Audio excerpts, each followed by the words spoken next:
Good morning. अपन ने तीसरा chapter चल रहा था धातु वाला। अगर आपने को याद है तो अपन ने उसमें अम्ल से अभिक्रियाएं तक कर लिया था। आज अपन इसमें अगला लेते हैं। तो मैं आज देता हूँ आपके लेसन है आपके तीसरा, और चैप्टर का नाम है आपके धातु या मेटल। ठीक है, अपन ने इसमें अम्ल से अभिक्रिया करा ली थी, कई प्रकार के सारे रासायनिक अभिक्रियाएं करे थे। उसमें लास्ट जो अभिक्रिया जो अपनी बच गई थी, चौथी अभिक्रिया जो बच गई थी, वो था कि जब धातु किसी अन्य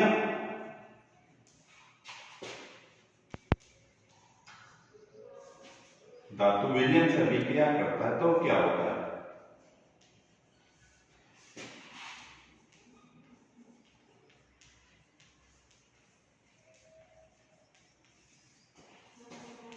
ठीक ना, कभी जब कोई भी धातु है जब वो किसी अन्य धातु विलयन से अभिक्रिया करेगी तो इसमें होगा क्या, बड़ा सिंपल सा है।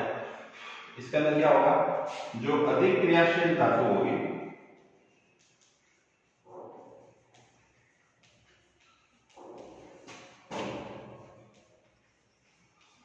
वो क्या करेगी, अपने से कम क्रियाशील धातु को विस्थापित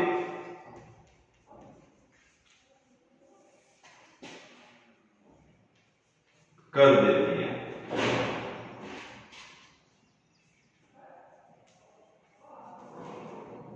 यानी कि अधिक क्रियाशील धातु क्या होगी, वो क्या करेगी, अपने से जो कम क्रियाशील धातु है उसको क्या कर देगी, विस्थापित कर देगी।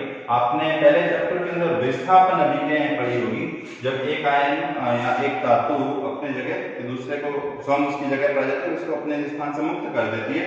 तो यहाँ पे क्या होगा, अधिक क्रियाशील धातु अपने से कम क्रियाशील धातु क्या कर देगी, विस्थापित कर देती है।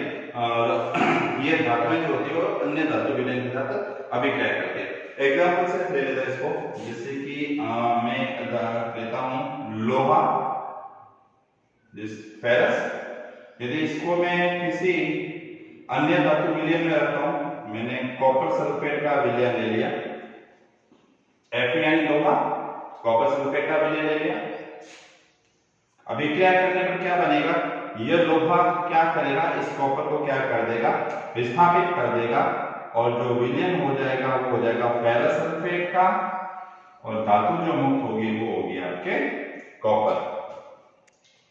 किया क्या आपने, फेरस लिया, कॉपर सल्फेट का विलयन लिया, यानी कि अपन एक परत नली ले ली। सपोज मैंने इसमें ये परत नली ले ली, इसके अंदर मैंने कॉपर सल्फेट का विलयन भर दिया, ठीक है, और इसके ऊपर लोहे की सहायता से मैंने एक कील लटका दी, लोहे की कील को लटका दिया मैंने, ये आपकी होगी लोहे की कील Fe। थोड़े टाइम बाद में क्या होगा, ये लोहा क्या करेगा, कॉपर को विस्थापित करना शुरू हो जाएगा, और अगले चरण में ये वापिस परत वाली, ये जो पूरा जो विलयन जो हो जाएगा वो धीरे धीरे आपके फेरस सल्फेट में बन जाएगा, और इसमें जो कॉपर था वो मुक्त होकर यहां पर इस पर आना शुरू हो जाएगा, इन कील वाले भाग उस पर कॉपर का तार बनना शुरू हो जाता है। तो ये आपकी चौथी रासायनिक अभिक्रिया धातुओं की होती है। जब धातु किसी अन्य धातु विलयन से अभिक्रिया करती है तो क्या होगा, हमेशा ध्यान रखना, अधिक क्रियाशील धातुएं जो होगी वो कम क्रियाशील धातुओं को विस्थापित कर देती है, अपनी जगह से उसको हटा देती है। इसका उदाहरण, एक सामान्य उदाहरण ये है, लोहा प्लस कॉपर सल्फेट क्रिया करके फेरस सल्फेट का विलयन बनाता है, और साथ आपके धातु जो बनती है वो आपके कॉपर बनती है। ठीक है, चलो आगे अपन देखते हैं। मैं इस डायग्राम को थोड़ा सा रिमूव कर देता हूं, ठीक है, हटा देता हूं।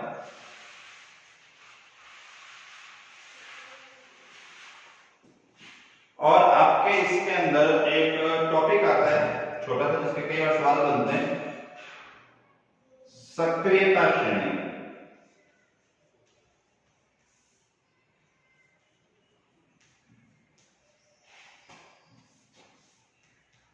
इससे कई बार सवाल आपके बन के आ जाता है सफेदा श्रेणी के, कि सफेदा श्रेणी किसे कहते हैं, किन धातुओं की क्रियाशीलता ज्यादा है या किन धातुओं की क्रियाशीलता कम होती है, वो सब इसके अंदर आता है। तो सफेदा श्रेणी के अंदर हम लिख सकते हैं कि वह श्रेणी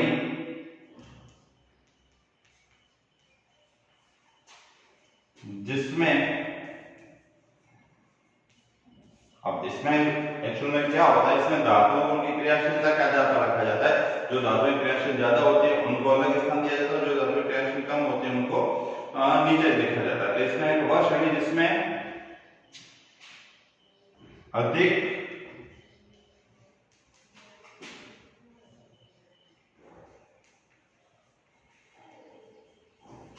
क्रियाशील धातुओं को ऊपर तथा कम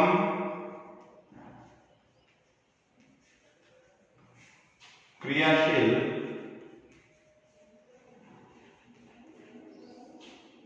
धातुओं को नीचे, मैं इसको मिटा देता हूं, को नीचे स्थान दिया जाता है,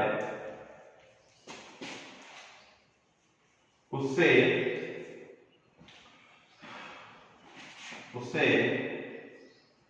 सक्रियता श्रेणी कहा जाता है।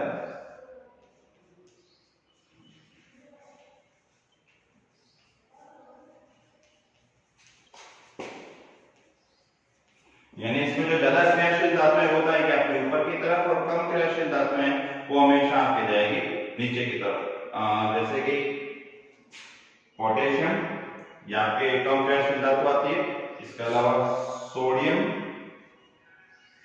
कैल्शियम, ये भी आपके कम क्रियाशील धातुएं क्रम में आती है। इसके अलावा मैग्नीशियम, एल्यूमिनियम, ठीक है। इसी क्रम में अगर अपन आगे बढ़ते हुए जाते हैं तो जस्ता, लोहा, सीसा जिसको प्लम्बस, हाइड्रोजन यानी कि potassium, sodium, calcium, magnesium, aluminium, जस्ता, लोहा, प्लम्बस, हाइड्रोजन। इसके अलावा कॉपर के बाद हाइड्रोजिनम जिसको पारा कहा जाता है, फिर सिल्वर, चांदी, और सबसे अंत में आता है आपके सोना और, ठीक है। तो ये सक्रियता श्रेणी है पूरी की पूरी। पोटेशियम से शुरू है, potassium, sodium, calcium, magnesium, aluminium, जस्ता, लोहा, प्लम्बस, हाइड्रोजन, कॉपर, हाइड्रोजिनम, सिल्वर, और आपके अंतिम आता है ऑरम। अब यदि मैं इसको इस क्रम में लिखूं, आगे मैं यहाँ पे एरो बना दूं, ठीक है, तो ये तो होगा कम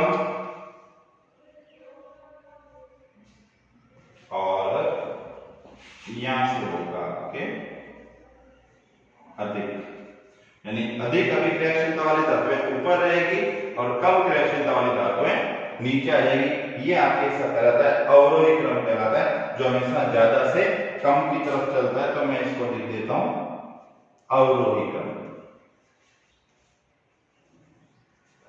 इसमें अधिक क्रियाशील धातुएं आगे आपके ऊपर की तरफ और कम क्रियाशील धातुएं आगे आपके नीचे की तरफ। यानी अगर मैं इसको खड़ा लिखा है ऐसे, सपोज मैं इसको सीधा ऐसे खड़ा लिखूं यहां पर, तो आपके सबसे पहले आएगा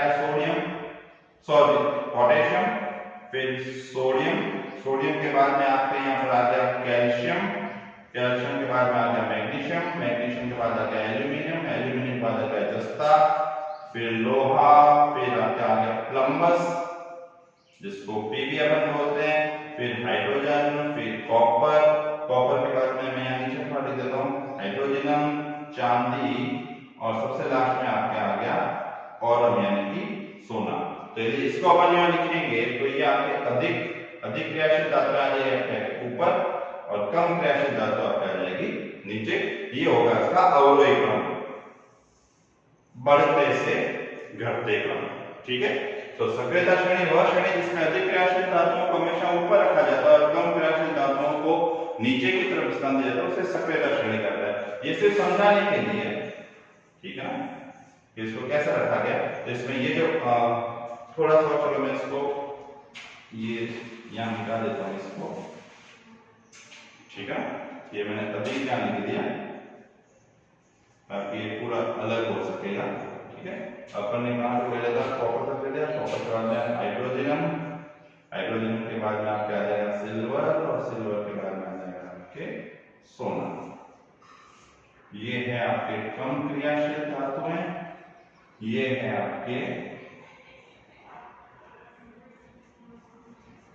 अधिक क्रियाशील धातुएं, और ये है इसका अवरोही क्रम जो बढ़ते से घटते क्रम में आता है। सक्रियता श्रेणी का कई बार सवाल जरूर पूछा जाता है, तो ध्यान रखिएगा वह श्रेणी जिसमें अधिक क्रियाशील धातुओं को हमेशा ऊपर की तरफ रखा जाता है और कम क्रियाशील धातुओं को हमेशा कहां रखते हैं अपन, नीचे की तरफ रखा जाता है।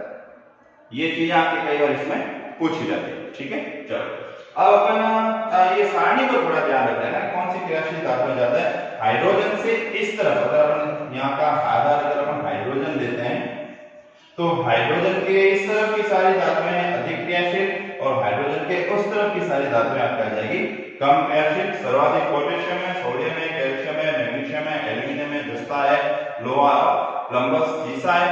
कम के अंदर कॉपर आ गया, हाइड्रोजन आ गया, सिल्वर आ गया और आपके सोना आ गया। तो ये सारे के सारे आपके कम क्रियाशील धातु हैं।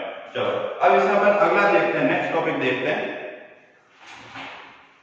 मिटा देता हूं मैं इसको। ये तो अपन ने पढ़ी थी धातुओं के रासायनिक गुण, पहले पढ़ा अपन ने धातुओं के भौतिक गुण। अब अपन इसमें लेते हैं क्या होता है जब धातुएं किसी अधातु से अभिक्रिया करती है।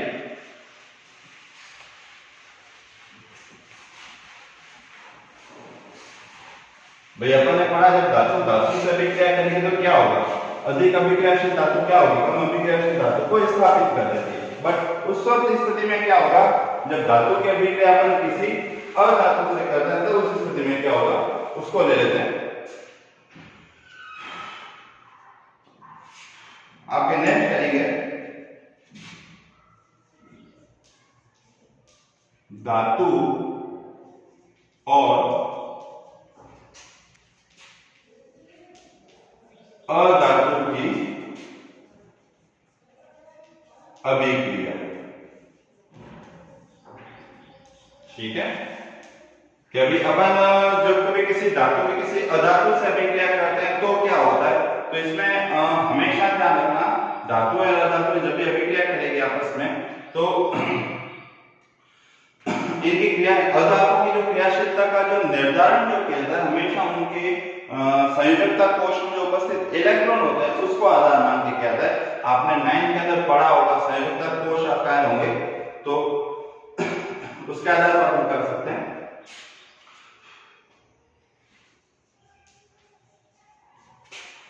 धातु और अधातु की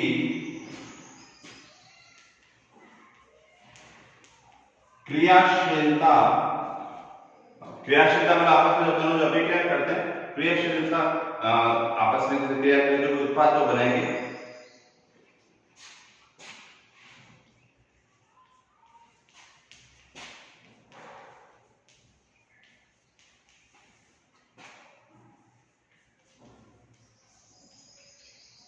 क्रियाशीलता को संयोजकता कोश में जो उपस्थित इलेक्ट्रॉन जो होते हैं उन इलेक्ट्रॉनों को संयोजक कोश में इलेक्ट्रॉन कह सकते हैं। संयोजक कोश में जो उपस्थित इलेक्ट्रॉन संख्या होती है उसके आधार पर आप इनको समझा सकते हो कि अधातु के अंदर कितने इलेक्ट्रॉन पाए जाते हैं, धातु के अंदर कितने इलेक्ट्रॉन पाए जाते हैं। तो धातु और अधातु की क्रियाशीलता को संयोजकता कोश में उपस्थित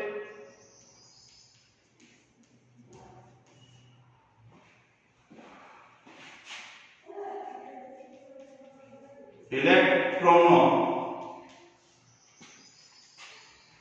के बढ़ने के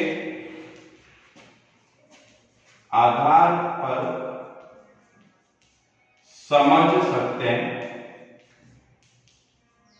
सपोज अपन बात करते हैं कि मैंने एक धातु ले ली जिसका नाम है सोडियम,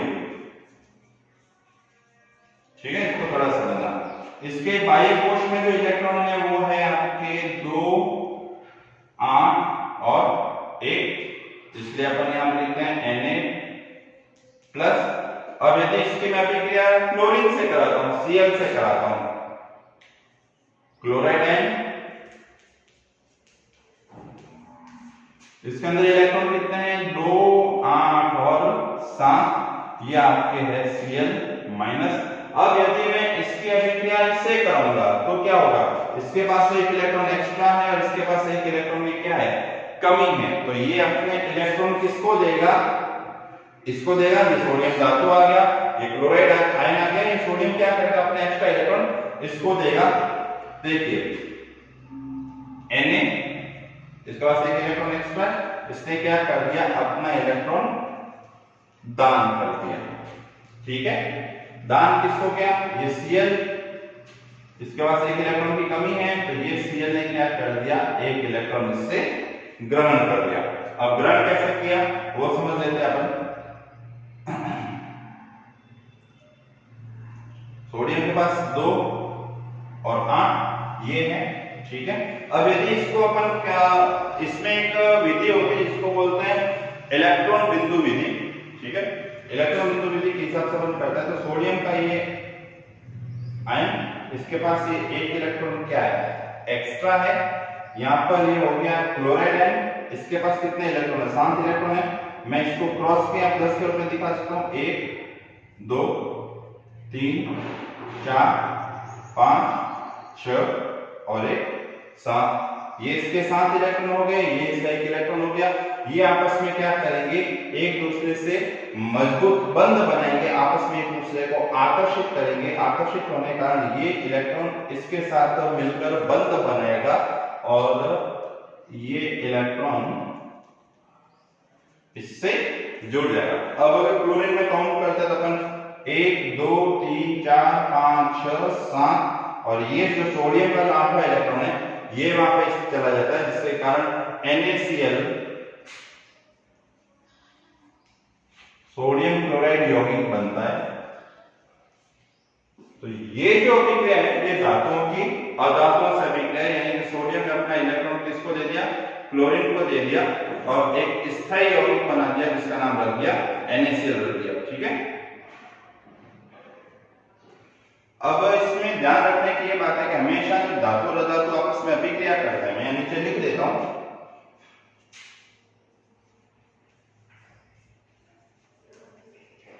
धातु और अधातु हमेशा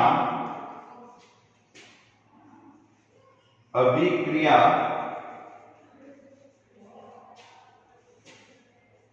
करके मजबूत, इनके बीच में जो बंध जो बनता है बड़े मजबूत बंध बनता है, मजबूत स्थिर वैद्युत आकर्षण बंध का निर्माण होता है।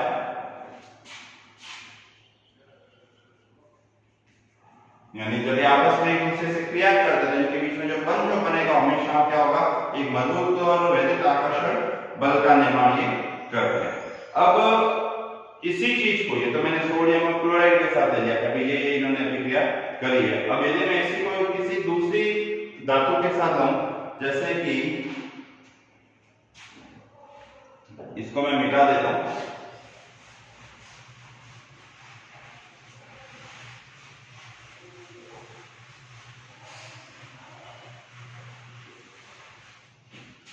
एक यौगिक है जिसका नाम है मैग्नीशियम क्लोराइड MgCl2, ठीक है। मैग्नीशियम का जो संयोजक कोश विन्यास होता है 2, 8 और 2 होता है, इसके पास 2 इलेक्ट्रॉन कम होता है। जबकि क्लोरीन का जो होता है वो होता है आपके 2 8 और 7, यानी क्लोरीन के एक आयन के पास हमेशा कितने इलेक्ट्रॉन की कमी होती है? 1 इलेक्ट्रॉन की कमी होती है। अब क्या होगा, यदि यौगिक बनेगा तो क्या करेगा, ये Mg जो है ये अपने इलेक्ट्रॉनों का क्या कर देगा, दान कर देगा। किसको कर देगा? Cl को कर देगा। यानी यहां से जो 2 इलेक्ट्रॉन निकलेंगे वो क्लोरीन के 2 अणुओं से क्या करेंगे, आपके क्रिया करेंगे। यौगिक जो बनेगा वो ये बनेगा, ये Mg, इसके पास 2 इलेक्ट्रॉन एक्स्ट्रा है तो ये मैंने 1 इलेक्ट्रॉन यहां लिख दिया, 1 इलेक्ट्रॉन मैंने यहां लिख दिया। मैं थोड़ा इसको नीचे से लिख देता हूं, ये 1 इलेक्ट्रॉन मैंने इस तरफ लिख दिया, ऊपर से 1 इलेक्ट्रॉन मैंने नीचे तरफ लिख दिया। और चूंकि क्लोरीन MgCl2 है, क्लोरीन के 2 आयन है तो ये क्लोरीन का 1 आयन ले लिया, ये क्लोरीन का दूसरा आयन ले लिया। अपन कहते हैं भाई कोश में कितने इलेक्ट्रॉन? 7 इलेक्ट्रॉन, 1 2 3 4 5, सॉरी 1 2 3 4 5 6 7, ये 7 इलेक्ट्रॉन यहाँ हो गए। यहाँ पर भी 1 2 3 4 5 6 और 7। अब अगर देखा जाए तो ये मैग्नीशियम का एक जो इलेक्ट्रॉन है वो इसके साथ जुड़ गया, क्या बना दिया? 1 2 3 4 5 6 7 और 8, और दूसरा इलेक्ट्रॉन इसके साथ जुड़ गया, 1 2 3 4 5 6 7 और 8। इस प्रकार मैग्नीशियम और क्लोराइड के बीच में एक मजबूत, अपन कह सकते हैं वैद्युत आकर्षण बल, एक मजबूत आकर्षण बल का निर्माण होता है, मजबूत आकर्षण बंध बन जाता है और ये आपस में एक दूसरे से मजबूती से बंधे रहते हैं। तो हमेशा ध्यान रखना, जब भी धातु और अधातु आपस में अभिक्रिया करते हैं तो उनके मध्य में इलेक्ट्रॉनों का स्थानांतरण होता है। अगर मैं इसको समरी के रूप में बता दूं आपको, तो जब भी धातु और अधातु आपस में क्रिया करेंगे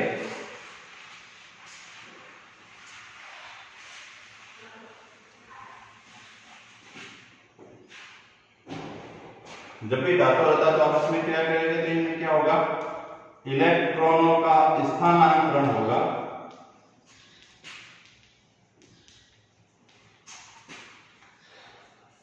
और इलेक्ट्रॉनों का स्थानांतरण होने के बाद में क्या होगा, जो नया जो यौगिक बनेगा,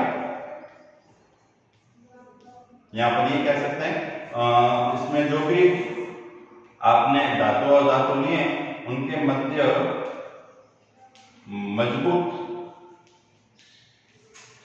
आकर्षण बल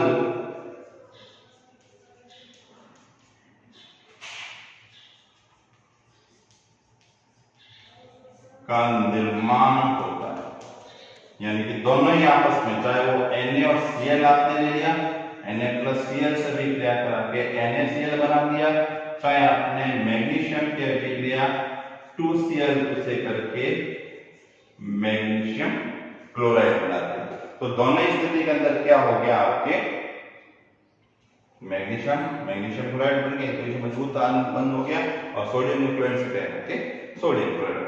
तो धातु और अधातु जब भी आपस में अभिक्रिया करते हैं तो उनके बीच में क्या होता है, इलेक्ट्रॉनों का स्थानांतरण होता है और जो भी यौगिक जो बनेगा वो आपस में एक दूसरे से मजबूत आकर्षण बल का निर्माण करते हुए बनता है। तो आज के लिए अपनी क्लास में इतना ही। नेक्स्ट क्लास जब अपन लेंगे तो उसमें अपन इससे आगे की अभिक्रियाएं करेंगे, जिसके अंदर आपके आ जाएगा अयस्क आ जाएंगे, आयनिक यौगिकों के गुण आ जाएंगे, अयस्कों को प्राप्त करने की विधि आ जाएगी। आज के लिए इतना ही, थैंक यू।